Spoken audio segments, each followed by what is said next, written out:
Everybody, मैं हूँ आदिति और मैं हूँ जयपुर में आज। और जयपुर में एक एरिया है बनी पार्क, वहाँ की जो सबसे बड़ी नर्सरी है नीलकमल नर्सरी, मैं वहाँ पर आज आई हूँ। ये एक बहुत ही अमेजिंग नर्सरी है, बहुत बढ़िया जगह है। और आज का जिस शख्सियत से मैं आपको मिलवाने जा रही हूँ, उनकी बड़ी इंटरेस्टिंग स्टोरी है। मतलब लोग अपने घर से, गांव से भागते हैं बॉम्बे जाने के लिए और एक्टर बनने के लिए। ये भी अपने घर से भागे, लेकिन एक्टर बनने के लिए नहीं, बॉम्बे जाने के लिए नहीं, कुछ और करने के लिए। और उसके बाद में 20 साल में इन्होंने बहुत कुछ करा। तो मुझे लगता है कि एक चीज़ तो मैं आपको रिमाइंड करा दूं मेरे टारगेट के बारे में, विच इज़ कि 2024 के अंत होते होते मुझे चाहिए 1 लाख फॉलोअर्स। मुझे अपना 1 लाख का जो नंबर है उसे टच करना है। तो आप मेरी हेल्प करिएगा उसके अंदर।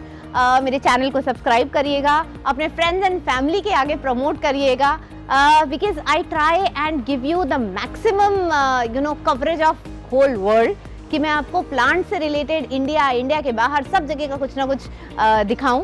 सो अगर मेरे 1 लाख फॉलोअर्स पूरे हो जाते हैं 2024 के अंदर, तो मेरे लिए ये बहुत ही बड़ा मोटिवेशनल फैक्टर रहेगा। So yes, coming back to today's topic, I am here in Neelkamal nursery in Bani park in Jaipur. और बहुत ही इंटरेस्टिंग इंसान से मैं आपको मिलवाने जा रही हूँ आज। So without wasting time, let me introduce you to Mr. Ramchandra ji. आइए सर, नमस्कार। नमस्कार मैम, नमस्कार। तो मैं आपकी नर्सरी में यहाँ पर पहली बार आई हूँ, लेकिन मुझे आके काफ़ी अच्छा लग रहा है। आपने बहुत अच्छा जो सेटअप है वो कर रखा है।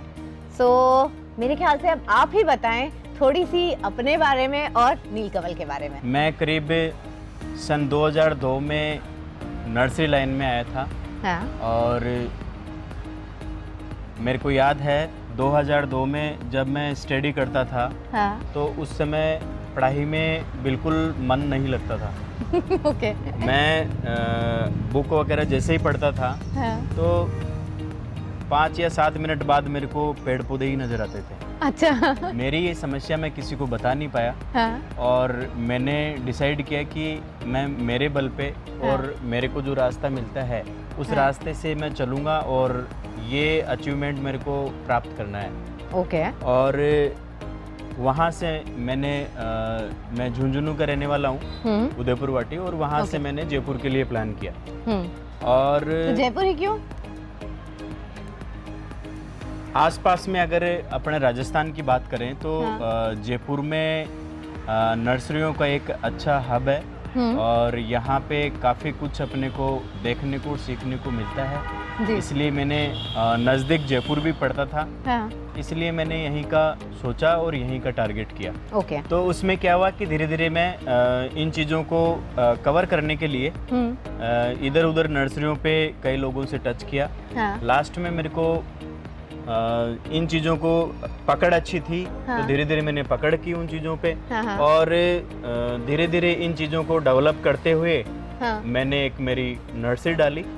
और बहुत से लोगों से मैंने ये सुना है कि इस लाइन में बिजनेस करना या नर्सरी डेवलप करना इजी नहीं है। लेकिन मेरा ये मानना है कि मेहनत के आगे हर चीज़ झुकती है, झुकाने वाला चाहिए। हमने वो किया है और अच्छे से नर्सरी डेवलप करी, हमारे दम पे करी।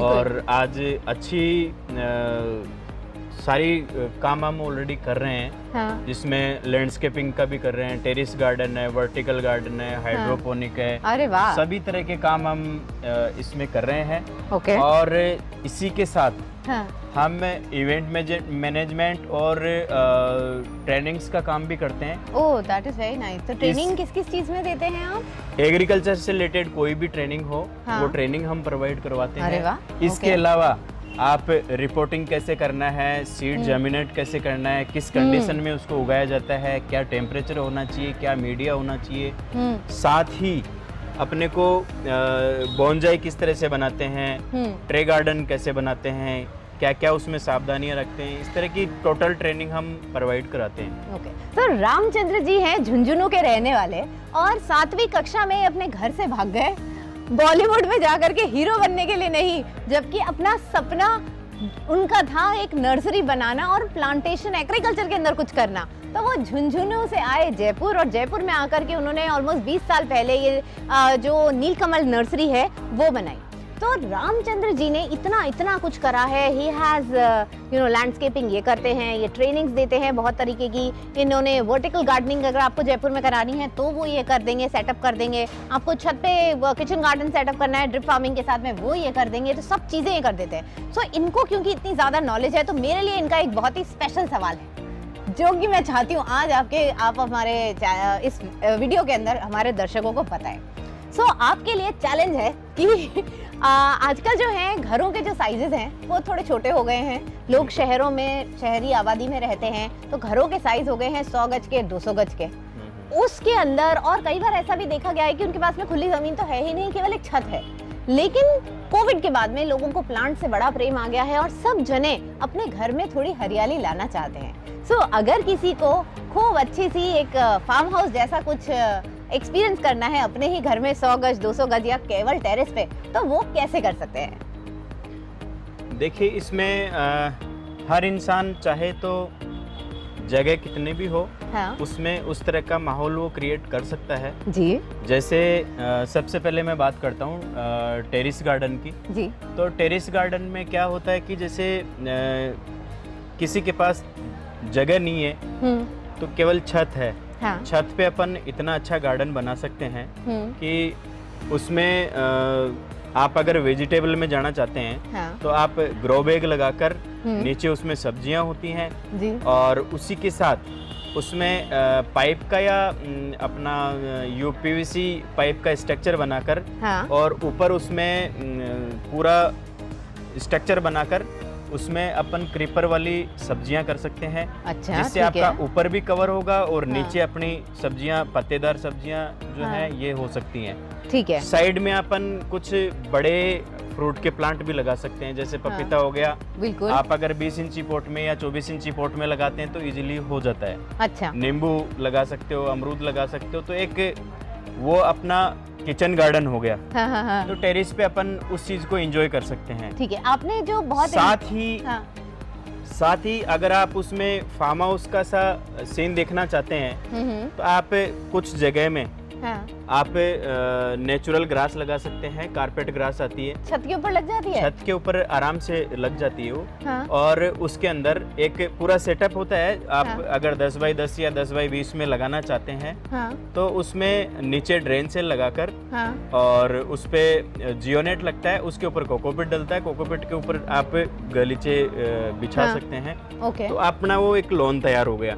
अच्छा। उसके साइड में अपन ने डेकोरेटिव प्लांट लगा लिए। हाँ। फिर उसके बाद अपन ने उसी के साथ बड़े जैसे 10 फीट हाइट के पाम वगैरह के पौधे हैं हाँ। वो आपने बड़े पॉट में लगा दिए। उसके बाद आप साइडों के अंदर उससे और थोड़े घने और बड़े प्लांट लगा दिए और उसके साथ साथ हाँ। आप उसके अंदर बीच में सीजनल फ्लोरी के भी हो गए हाँ। और अगर दीवारें आपके पास स्पेस है ऊपर हाँ। तो आप वर्टिकल गार्डन भी उठा सकते हैं। Vertical garden. रामचंद्र जी, मैं आपको रोकना चाहूंगी यहाँ पर जी। मेरे क्या है, मैं भी मेरे पास में छत है काफ़ी बड़ी, हालांकि मेरे पास नीचे भी ज़मीन है लेकिन मेरे पास छत भी काफ़ी बड़ी है। और उसमें मैं जब भी करने जा रही होती हूँ कुछ, तो मेरे जितने भी घर में बुजुर्ग हैं, सब जने हैं, वो कहते हैं कि भाई छत पे वजन इतना हो जाएगा कि वो सेफ नहीं रहेगा। तो इसके लिए क्या एक सोल्यूशन हो सकता है? इसके लिए सोल्यूशन यही है कि उसमें सॉइललेस मीडिया यूज किया जाता है, कोकोपीट अच्छा। जिसको बोलते हैं। सॉइललेस मीडिया मतलब कि मिट्टी का उपयोग ना करा जाए और कोकोपीट काम में लिया जाए। कोकोपीट क्या चीज होती है, हमारे दर्शकों को एक बार आप बता दें। कोकोपीट एक नारियल का बुरादा होता है। नारियल को पीसने के बाद जो चूरा निकलता है उसको हाँ। अपन कोकोपीट बोलते हैं। ठीक है। और कोकोपीट के अंदर अपन वर्मिकुलाइट, परलाइट हाँ। और नीम केक वगैरह और मिक्स करके हाँ। उसको अपन यूज कर सकते हैं। वो लाइट वेट रहता है। ओके। और छत के ऊपर हाँ। एक अच्छा आप फार्म हाउस का आप एंजॉय कर सकते हैं। और आपको हाइट तक अगर चाहिए तो उसमें ऊपर पाइप का स्ट्रक्चर बनाकर हाँ। नीचे अपना पूरा गार्डन डेवलप हो गया। मैं जो पहले हाँ। बता रहा था आपको हाँ। ऊपर अपन हैंगिंग गार्डन बना सकते हैं।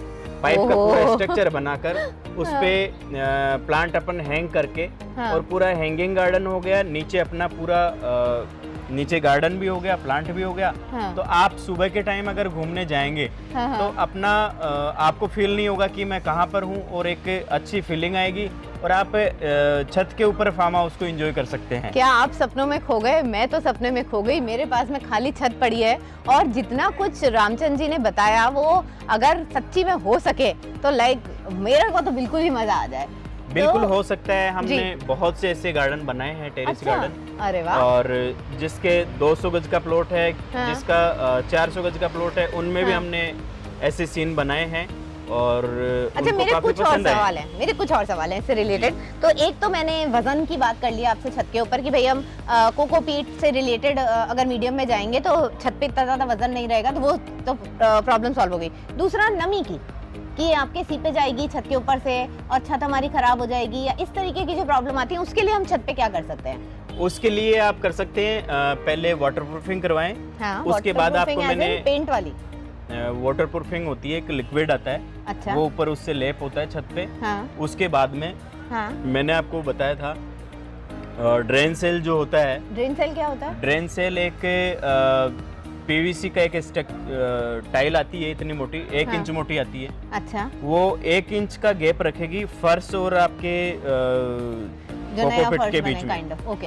कोकोपीट के बीच जो में, ग्रास ठीक है। लगेगी, ग्रास हाँ। का जो मीडिया अपन डालेंगे, हाँ। उस मीडिया और फर्श में 1 इंच का गैप रहता है। अच्छा, that is called as drain cell. तो वो ड्रेन सेल अपन लगाने हाँ। के बाद उसके ऊपर जियोनेट लगती है। हाँ। जियोनेट काम क्या करती है कि उसके अंदर कोकोपीट वगैरह, मिट्टी वगैरह कुछ भी नीचे नहीं जाएगा।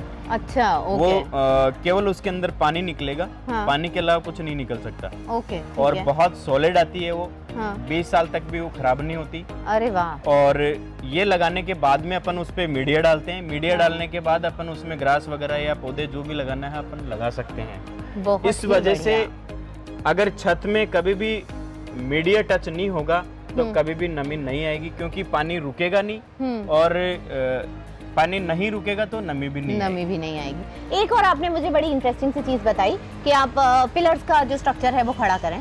तो पिलर्स का स्ट्रक्चर लोहा फिर अगेन महंगा भी है और लगाने में भी उसे परेशानी आएगी, तो आपने उसका हमें ऑप्शन दे दिया पीवीसी पाइप्स।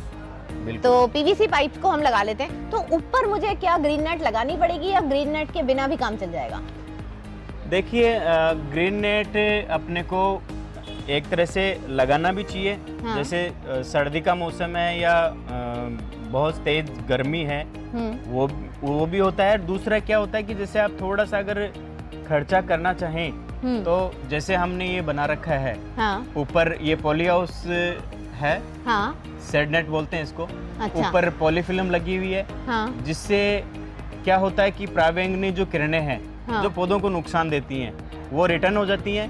और नीचे बिल्कुल। अच्छा, और ओके। नीचे हमने ये नेट लगा रखी है। हाँ। तो ये स्लाइडिंग है। अच्छा, हम इसको जब चाहे फैला सकते हैं, जब चाहे इसको वापस हटा सकते हैं। हटा सकते हैं। ओके। तो इसमें पौधे को धूप भी मिलती है। जब हाँ। पौधे को धूप चाहिए, धूप मिलेगी, और हाँ। जब छांव चाहिए, इसको वापस स्लाइड करके नेट वापस खींच दो, हाँ। तो आपको ये माहौल देखने को मिलेगा। अभी आप अच्छा। देख रहे हैं बाहर धूप है, यहाँ हाँ। पे छांव है। ओके। तो ये 2 in 1 दोनों काम इसके अंदर होते हैं। और जैसे बेमौसमी बारिश आ गई, हाँ। ओले गिर गए, हाँ। वो चीजें इसमें नहीं आएंगी। वो चीजें इसमें नहीं तो आएंगी। अपने प्लांट भी सेफ रहते हैं। हाँ। और किसी बेमौसमी बारिश से पौधों को नुकसान भी नहीं होता। हाँ। और सेफली अपन इसके अंदर ह्यूमिडिटी होने की वजह से पौधे भी अच्छे ग्रो करते हैं। अरे वाह। अच्छी शाइनिंग आती है पौधों में। जी जी जी। सो आज मेरे लिए बहुत ही ज़्यादा नॉलेजेबल ये वीडियो रहा, क्योंकि मुझे भी इतनी सारी चीज़ें थी जो नहीं पता थी, और रामचंद्र जी को इतना ज़्यादा एक्सपीरियंस है और एक्सपर्टीज़ है इन सब चीज़ों के अंदर कि मैंने बहुत कुछ सीखा। सबसे पहले मैंने सीखा कि एक छोटे से एरिया के अंदर छत के ऊपर अगर हमें एक बहुत अच्छा लॉन डेवलप करना है, भले ही आप उसमें सब्जी उगाएं, घास उगाना चाहें, बड़े पौधे, फल के पौधे उगाना चाहें, तो अपने कैसे उगाएं। तो मुझे रामचंद्र जी ने बताया कि सबसे पहले आप एक वाटर प्रूफिंग कराएं, जो कि एक पेंट सॉर्ट ऑफ आता है, लिक्विड आता है, उसको आप लगा दें। उसके बाद में आएगी पीवीसी की ड्रेन सेल आएगा। ड्रेन सेल के ऊपर लगेगी एक नेट, जो जियो नेट लगेगी। जियो नेट जो होती है वो भी केवल पानी को नीचे निकलने देती है और कुछ नहीं निकलने देती है। और इन सब चीजों के साथ में अगर आप कोकोपीट बेस्ड जो है मीडियम अपनी छत पे लगाएं तो आप एक जंगल का, एक अमेजिंग फार्म हाउस का जो मजा है अपनी छत के ऊपर ले सकते हैं। ओके, सो आज हमने अपने एपिसोड में देखा कि अगर आपको छत के ऊपर अपना गार्डन जो है, किचन गार्डन है, जो कि सब्जियों से रिलेटेड, सब्जियां उसमें आ गई, फल उसमें आ गए और दूसरे ऑर्नामेंटल प्लांट्स आ गए, तो आप उसको कैसे क्रिएट कर सकते हैं। अंत में मैं रामचंद्र जी से जानना चाहूंगी कि आप आज का जो युवा है, जो यूथ है, उसके लिए कोई आप मैसेज देना चाहेंगे? बिल्कुल जी बताएं। मैं युवाओं को यही संदेश देना चाहूँगा जी कि पेड़ पौधे और प्रकृति के साथ जुड़ें। ये आने वाली पीढ़ी को बचाने का बहुत बड़ा साधन है और हो सकता है आज किसी को समझ में ना आए, लेकिन आने वाले समय में ये समझ ज़रूर आएगी। जैसे एक स्टूडेंट पीछे बैग लटका कर स्कूल जाता है, आने वाले समय में बताया जा रहा है कि अगर ऑक्सीजन की कमी रही तो आपको ऑक्सीजन किट पीछे लटका कर नौकरी करने के लिए निकलना पड़ेगा, या आपको कोई काम जा रहे हो तो उसमें पीछे लटका कर आपको निकलना पड़ेगा, क्योंकि आपको ज़िंदगी प्यारी है। अगर ये दिन आपको नहीं देखना है तो मैं सभी युवाओं से ये बताना चाहूँगा कि वो ग्रीनरी की ओर बढ़ें और ग्रीनरी से हाथ मिलाएं, इस पे ध्यान दें। यही मैं कहकर समाप्त करूँगा। धन्यवाद दोस्तों। Thank you, thank you. So it was an amazing, mind blowing video for me as well. मैंने बहुत कुछ सीखा आज के इस वीडियो में और आगे भी आप हमारे साथ में बने रहिए। मैं रामचंद्र जी की एक्सपर्टीज को ऐसे ही खाली नहीं जाने देने वाली हूँ। हम 2-4 एपिसोड उनके साथ में और करेंगे और अलग अलग तरह की चीज़ों के बारे में उनसे नॉलेज इकट्ठी करेंगे। सो आप कहीं नहीं जाइएगा। बस आपको दोबारा से रिमाइंड करा दूं कि 2024 के ख़त्म होते होते मेरा टारगेट है कि मैं 1 lakh subscribers on my YouTube channel achieve कर पाऊँ और उसमें मुझे आपकी हेल्प चाहिए। सो प्लीज़ सब्सक्राइब करें मेरे चैनल को अभी के अभी, अगर आपने नहीं करा है। अपने फ्रेंड्स, फैमिली सबके साथ में प्रमोट करिएगा, सबको बताइएगा मेरे बारे में और मेरे चैनल के बारे में। अगर आप चाहते हैं कि मैं आपके यहाँ पर आऊँ और आपका गार्डन जो है वो कवर करूँ तो अब वो भी आप मुझे बता सकते हैं। So I will see you very very soon. Signing off, Aditi.